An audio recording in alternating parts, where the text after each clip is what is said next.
safer back here. Yeah. Hello. I applaud all of you. Okay, are we ready to get started? All right, welcome to character development, guys. I'm going to start. Me, your instructor, that's me. My name is Mae. I've been with Terra in the Corn. This is my 4th year with them.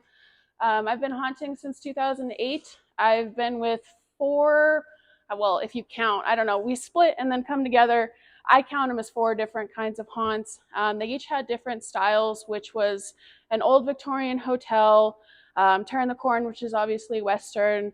City of the Dead was a zombie theme, which we had like cityscapes too, so it kind of had more in-depth. An asylum was obviously like an infirmary. Can you guys hear me okay so far? Cool? Okay. So I'm going to kind of go slide by slide. I'm going to read them to you, and I'm going to kind of elaborate. If you guys have any questions, just let me know. First of all, thank you so much for being here. Thank you for coming to character development. To create a new character means understanding yourself in a different way, and that can be a huge thing. We are all characters already, like in our daily lives. How we speak at our jobs, how we are with our friends, how we deal with stress, the things that we like and dislike. If we didn't expand on our personalities, we would all be the same person. And that is terrifying.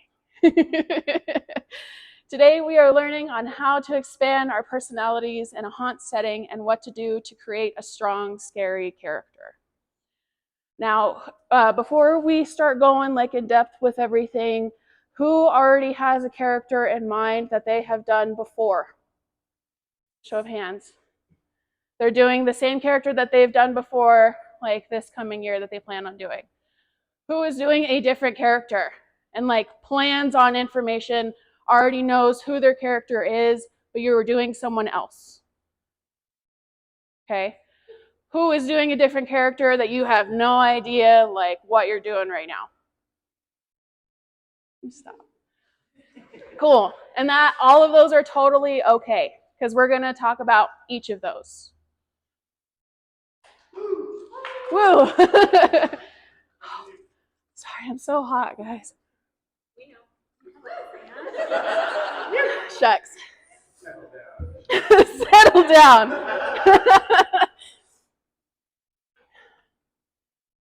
Okay, so why are we teaching character development?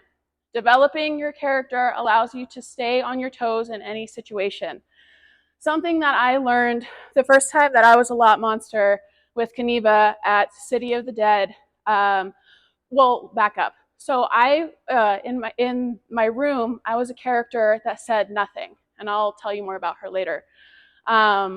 Being a lot monster, other people disagreed with that and wanted me to be more interactive, wanted me to speak with the line because I had more time with them. I had the opportunity for them to ask me questions, and I can't answer if I'm like, you know, so I had to come up with things to say, knowing completely who I was as someone else. So if someone's like, well, what happened to you? Or like, where is this? I know exactly what to say no matter what they throw at me. And that doesn't apply as just a lot monster. That applies even in your rooms, because I know a lot of you experienced last year conga lines, and those are going to happen. We have a lot of people, and that's something to celebrate, right? We have so many people coming to see us. But unfortunately, they stop, and you have to know what to do with them while they're just like, okay, well, we're waiting to go in the next room. Don't just stand there and be like, okay. Be prepared to like reset, and again, I'm getting ahead of myself, but like just be prepared with what they're coming at you with. So that is any situation, even like little kids. Oh, you're so pretty, to like teenagers. Oh, I hate you, to all of that stuff. This can be a therapeutic process. Oh, I'm stuck to the wall. This can be a therapeutic process because you are temporarily dealing with your character's problems rather than your own. I bringing up City again, I used to talk to the groups beforehand, get them amped up, kind of like how we used to do the haka, or like getting amped up with our saying that we do. I would have them focus or like put their blinders up. Everything that you deal with at school or work, or someone said something mean about you, something that you're worried about with your day, you don't have to deal with that here. And that is the most beautiful thing that I've experienced with Haunt, because I can't tell you how many times I've had a bad day. Like my friend died and I was inconsolable for that 10 hours. But when I was here, it didn't have to matter. And when you're your character, you can let go of that for a while. And that's a huge thing. That's something that I want you to experience with your character, and have a relationship with a different part of yourself and love them and care about them. They're you at the end of the day. But yeah, you don't have to deal with that crappy side of you, if that makes sense.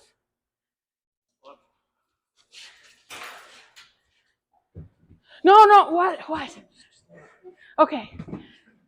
So I don't get stuck to the wall. I like the wall. It's actually cooler right here. Okay. Everybody still good?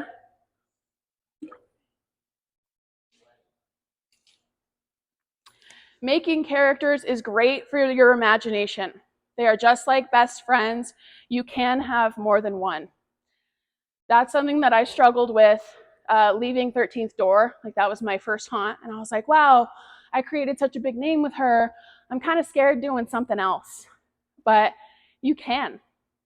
You can play around with things. If there's something that you don't like about your character, you have the freedom to change it. You have the freedom to like treat it like you're a little kid and you're like making superhero stats. Or like if you guys play D&D, like I know a lot of you do, think about that, but for your scare character. Think about things that are cool. And if you decide that like you kind of like this idea, but you kind of like this idea, and they're conflicting, that's okay too. You can be more than one person.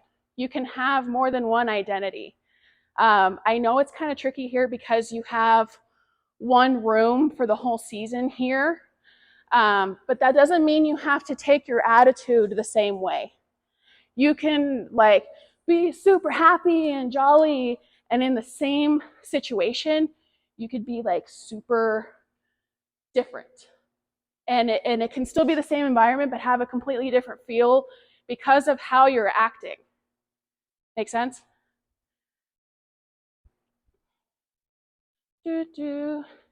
Character development goes beyond just haunting. Brandy, you work at Casa. She works at Casa Bonita. It's pretty cool.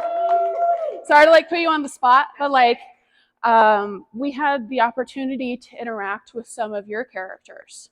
And it's different seeing people entertain you in a way without scaring. It's more of a much joyful, happy.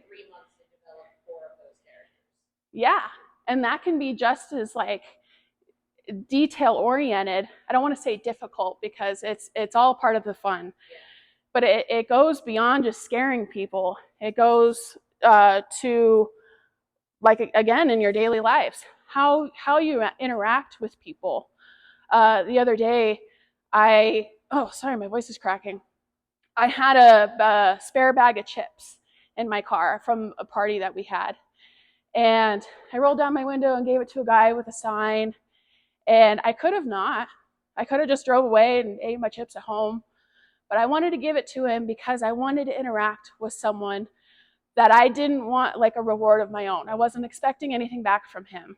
But it, like I said, it goes beyond just scaring. It goes to how you really treat people. Like even though we're like real people in society, we're also characters. We also are personalities. So, Kitty! She's like, I want to be a character too. And Terror in the Corn is striving to be a more interactive LARPing style haunt. Kaniva and I, well, the whole team and I and Brandon and everybody, we have come together to talk about how we're a community, how immersive we want to be. When you step through those gates, you're in a different world. You're in Raven's Gulch, baby. Like, yeah, you're no longer in Denver and you have cars in the parking lot and your phones and Facebook and all that stuff. We're a community. And to be that way, you have to be consistent. You have to know who your friends are. You have to know who your foes are. You have to know who your parents, people you dislike, people that you think are imaginary and don't really exist or imposters. But like, once you decide that about a character, stick with it. Also, like, about yourself, because the whole thing with Bella with her notes, that is a great example. She sends messages through the haunt. No, you cannot. No. Okay. No, I want to hold her for a while. Do you want to present? Here, read that. No, that doesn't work. Okay, no, you went down. Go, yeah. Okay. Anyway. But people remember those things. People remember, like, hey, this person told me to give you this. They have not only sent the message from an earlier part in the haunt, that means they're focusing all the way through, looking for you, being like, hey, they told me to give you this. And that is cool, because then they'll like write reviews about that. And then not only is like that cool for the first experience, maybe they'll want to do it again. And that's more money, because they'll be like, oh, I hope I get a different message to send to this person, and like be involved. So, cool?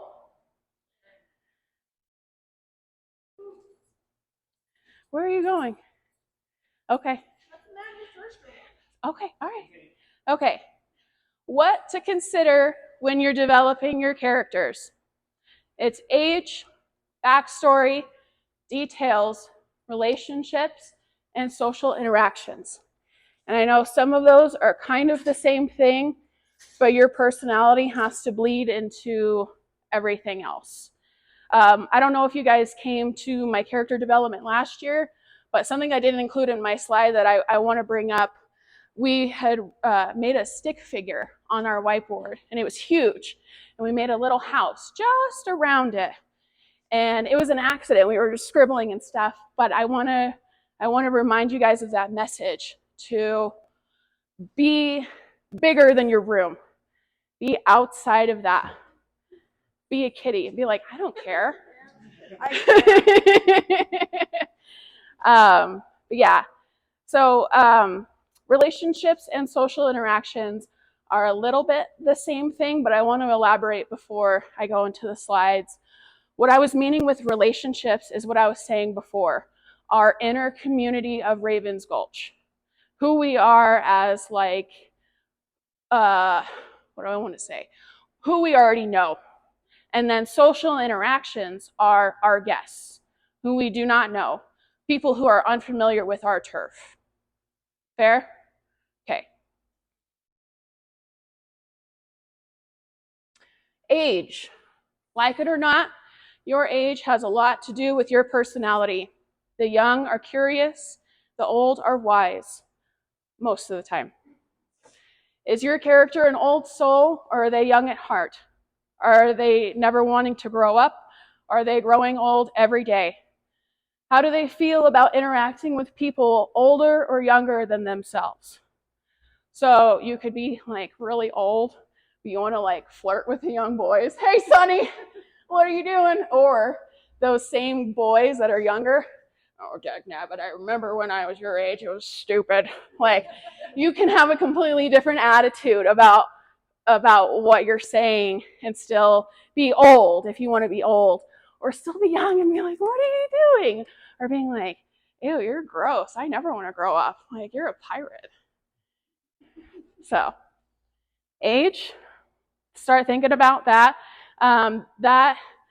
Why I wanted to bring up age specifically, because I know you can have a lot of qualities to your personality, but age translates to how you hold yourself. Because when you're young, you're like super limber and you can do whatever you want because you're like invincible. And then you start stiffening up and hurting. And then you start really being decrepit and some things stop working. So you have that like spectrum. Also, like, keep in mind, if your body starts really hurting, stop. I don't want to cause any permanent damage just because you want to have a broken back. I don't really want you to have a broken back. It sucks.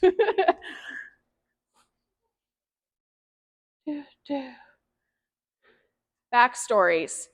First of all, before I read all of that, I am so proud of all of you who have typed them up and written these amazing thing or like creations, and how you're starting to reflect. And the Character Thursdays is a wonderful idea because it gets those wheels moving. I had no idea that I like had an uncle who was like stern to me and borderline abusive, making me do chores all day. I'm tired of this, Grandpa. But it totally works, and I'm all about it. So backstories. Our goal as haunt actors is to make our presence known to guests. Our backstory makes up who we are, where we came from, and why we are in Raven's Gulch. This comes with planning and details, but keep your audience in mind.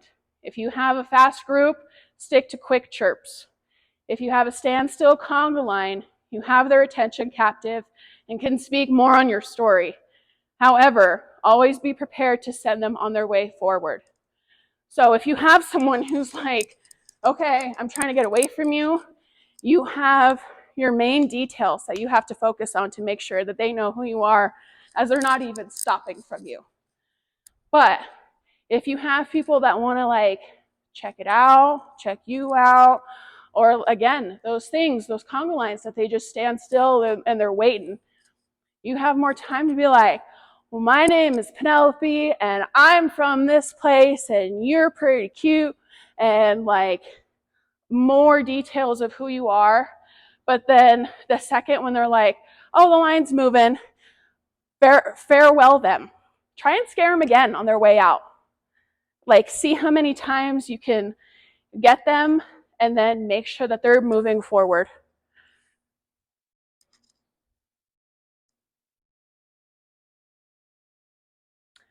So quick info to explain your story. If again, they're just like, okay, you're like, wait, hey, say your name. Introduce yourself. Your age, whether you're aware if you're alive or dead. You could be a ghost who's like, oh, I was just working on the court and then here I am, and then everyone like can walk through me for some reason. Or are you aware of the fact, and is your mission something else? That goes to your goal with interaction. Why is someone coming to see you? What is your purpose for scaring them and then them walking away or around you? What's going on around them?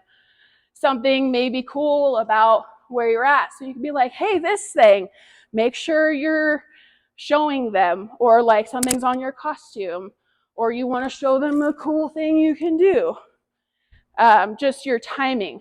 And you'll be more aware of that once things go. Are you a predator or are you prey? Obviously, we're all predators, right? But are you a, hey, beware, or are you a, hey, I need your help? What are you wanting from them? Are you wanting comfort, or are you wanting them to die, essentially?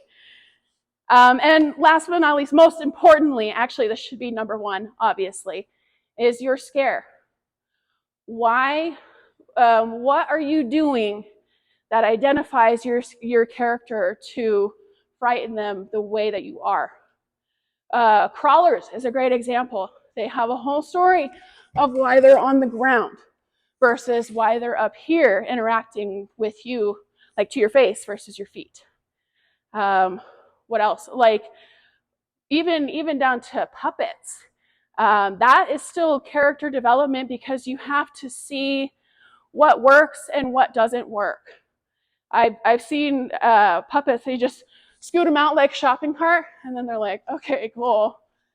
But if you move around with them and create, there's an excellent video that I can't wait to show you guys about different movement as like not even being human, as something else, which you showed me. Thank you.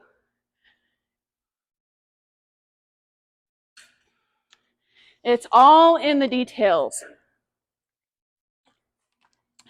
Each part of your costume and props, I drank that wrong, I'm sorry. Each part of your costume and props tell a story that relates to your character. You will be asked by customers why you look, move, and behave the way that you do. The answers to those questions can further reveal who you are. I wanted to include the picture of me and Philip because, well, I didn't want to be like, hey, it's like me. But the reason I have the flower in my hair, I can't scare people without it. For some weird reason, it is my anger. I hold that anger in, for some weird reason, in such a feminine object. But if I don't have it, I can't. I'm like a limp noodle. As well as my sledgehammer. So my flower is my anger. My sledgehammer is my strength. Who is calling me right now? This is not. That's embarrassing. It's Roxy. That's dumb. Our realtor. So with my sledgehammer, I feel strong.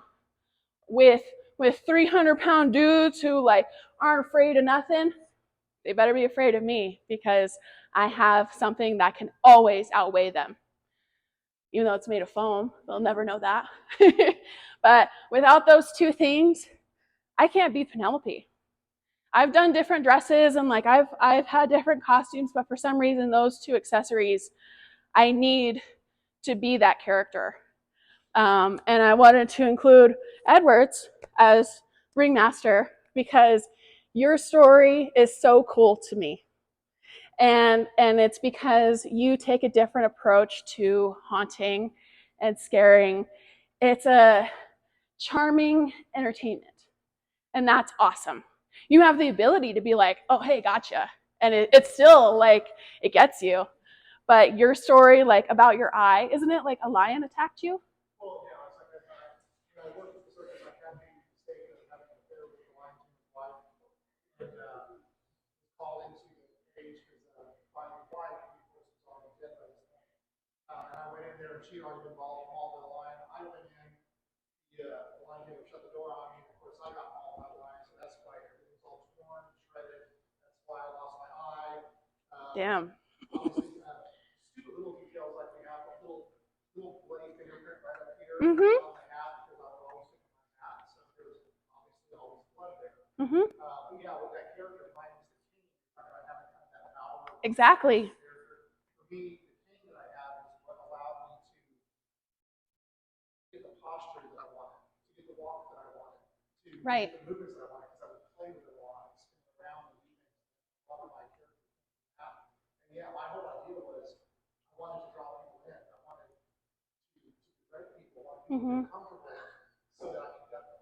Exactly. I didn't want to scare them. I wanted them to. Hey, come see what I'm doing so I can like murder you.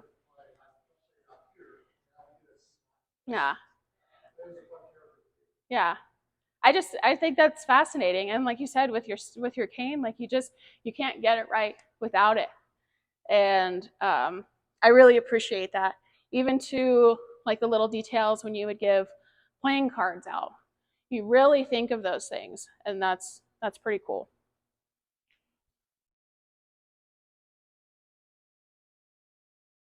Oh, yeah, going back to that. Yeah, that's you. But with your details, people will always ask why you have them. Like, what's going on with your eye? Why do you have a flower in your hair? Why are you holding this? And just be prepared to answer that. So, sorry, I skipped a little early. But relationships. Yay, you too. Our goal with Terror in the Corn is to make it a completely immersible experience, to make it seem like they have stepped into another world where people have different jobs, friends, family members, and daily interactions. How does your character interact with others in Raven's Gulch, if at all? How do they interact with visitors to the town? And very importantly, how do they react towards the Wells and or the witch? That was our biggest plan for this coming up year is what's your team and why?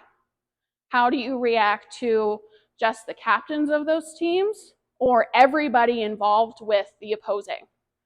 Or do you like both? And are you secretly like, well, the witch is cool, but like, so are they. So I'm going to just be everyone's friend. No? You don't? Right.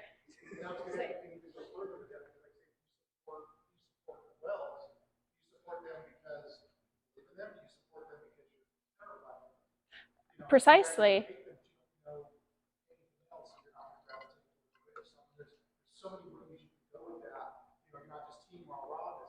Mm-hmm. Right, right. Exactly. Or your team witch because you don't want to turn into a frog. Or it also could be where you're located within the haunt. With my character, all of the people in the corn got turned over to the witch, but I was busy doing something else. Right. So I'm still Team Wells, but like my comrades are not. How do I have to react to them? What? What? None of that. No. No.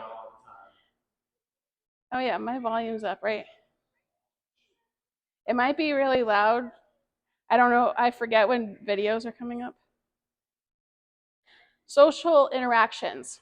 This is how I wanted to elaborate it different because relationships are like everyone who's behind you.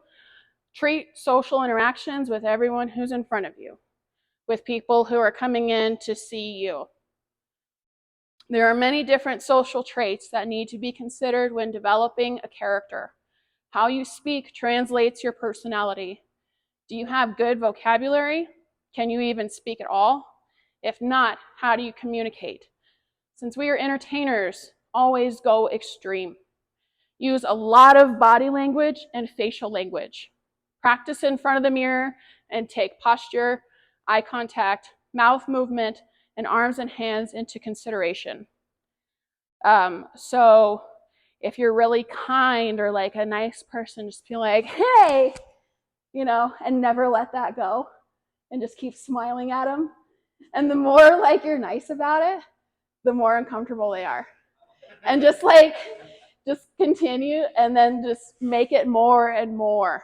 But if you choose to be more to yourself and rigid, keep it that way.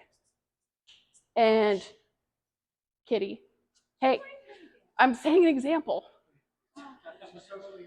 She's socially interact with me, meow. But yeah, just keep it to yourself. And one of the more powerful things that I learned from Bart, the first orientation, our first year, was the simplicity of stalking, or not stalking, what's the word? Pacing. There's so much powerful over doing this. And you don't even have to say anything. And it's threatening, right? I love that. And the more you do something and the more extreme you go about it, the scarier it looks. Cool? How does your character carry themselves physically when interacting? How does your character introduce themselves? How do they hold a conversation? Curious and listening, or interruptive and rude? Do they enjoy talking about themselves? How is the body language during the interaction? Character social interaction can be practiced with improv exercises. I say this lightly, but prank call a random number as your character. I've done this a couple times and it's amazing. Do it during like daytime, obviously. Don't call someone at 2 a.m. and be like, hey, what are you doing? Please don't do that. But yeah. Maybe try like your friends first or your mom. She's gonna be like, honey, stop drinking. It's fine. So yeah, people are paying money to interact with us. No matter what we're saying to them, like if we didn't interact with them, they would walk through an empty haunt. And while it's beautiful and stuff, we're the ones that really bring that to life with interaction. Yeah? No. Why would you? It takes too much to get in. Yeah, for real. Do you speak my body language? That is Kaniva and I at City of the Dead. And the reason why I wanted to include this picture is because of which was one of my near and dearest characters that I created. She was abused by her dad, long story short. He was a drinker that would forget about her and leave her outside, chained to the fence post like the other dogs. And so instead of like trying to live with him and being like, oh, it's okay, I had adapted to the dogs. So she is a very feral, rabid character who had to have her mouth taped shut because she couldn't stop biting people. And I kept the X's over my eyes because of, it's kind of weird, but I'll admit it because it's the right crowd. Charles Manson, when he did his interviews, the whole thing on the forehead, I don't want to go into it. But at first, they kept X's on their foreheads because they wanted to be exiled from society because they didn't feel the same as other people. That's how I wanted her to feel. I wanted her to not identify with anybody because the human world hurt her. So it's all about being a dog, being an animal, being intimidating no matter what my interaction was. And the coolest thing about that, the reason why I put it in body language, is because I said all of that without saying anything.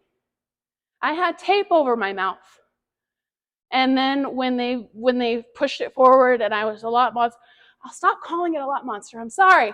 A lion entertainer. Thank you. Sorry. No, I fixed it. I'll fix it. It's a habit. Whatever. A line entertainer. So when that happened, they were like, okay, well, the tape bit is cool, like I said earlier. And they took the tape off and they wanted me to start talking to people. Well, never learned English. She never got to talk to people. So I was like, well, how do I do that? I have to be out here being around all these people and not saying anything. So I started babbling and that was cool, but it wasn't getting the discomfort that I wanted. So I started first doing it with Alka-Seltzer and I got really sick. But since she had rabies, I wanted to foam. And not really spit it at people, but near, down. And then I did it with toothpaste and then my teeth looked really good. But yeah, so even if it's not a, hello, hi, my name is this, I speak English. It's a, hey, something is going on. I'm interacting with you still. Make sense? Okay, so body language. This exercise is to show you how important body language is, how you naturally stand, walk, crawl, and otherwise move. So I need 4 of you that are willing to stretch your legs? You, Brandy, you, Jesse.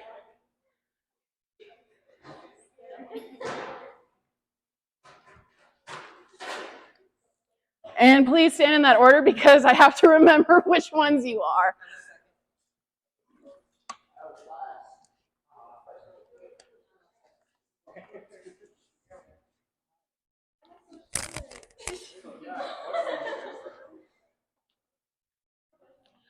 Okay, so I have my 4 characters. Kitty? I have 5 characters.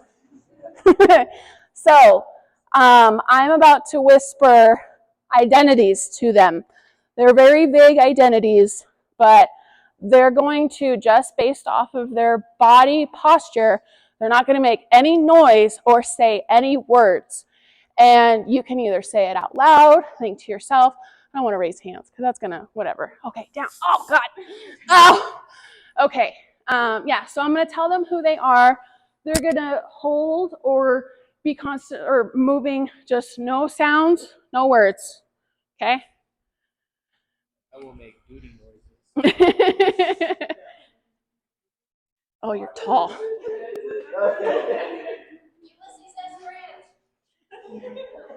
No.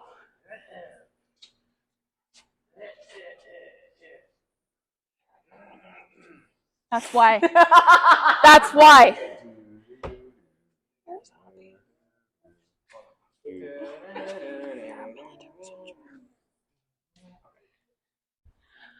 Okay. 3. Are we all doing at the same time? Yes. Oh, gosh. Okay. 3, 2, 1, pose. Okay. Do a second pose in 5, 4, 3, 2, 1. And do a third pose in 5, 4, 3, 2, 1.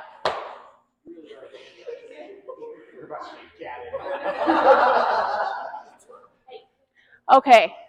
So, did you get a good glance at each of your characters? Okay. All right, you guys can sit down. Thank you so much.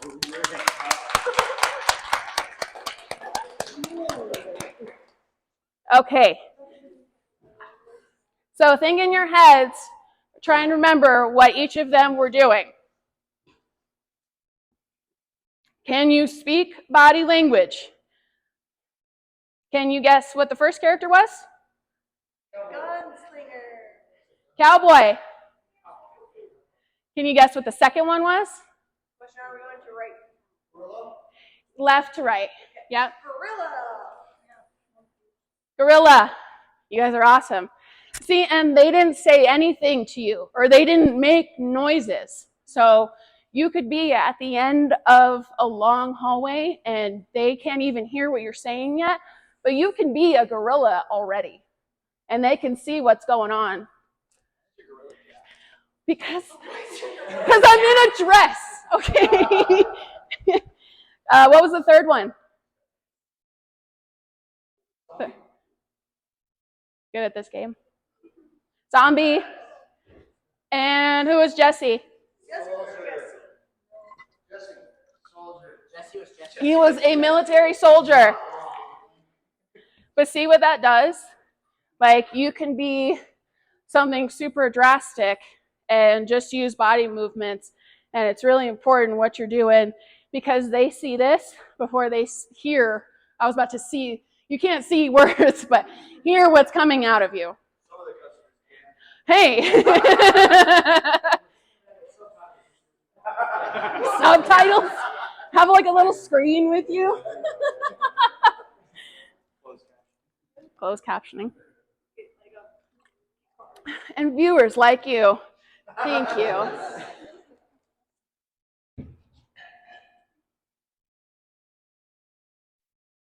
First video. So, this is a really cool scene from the movie Split.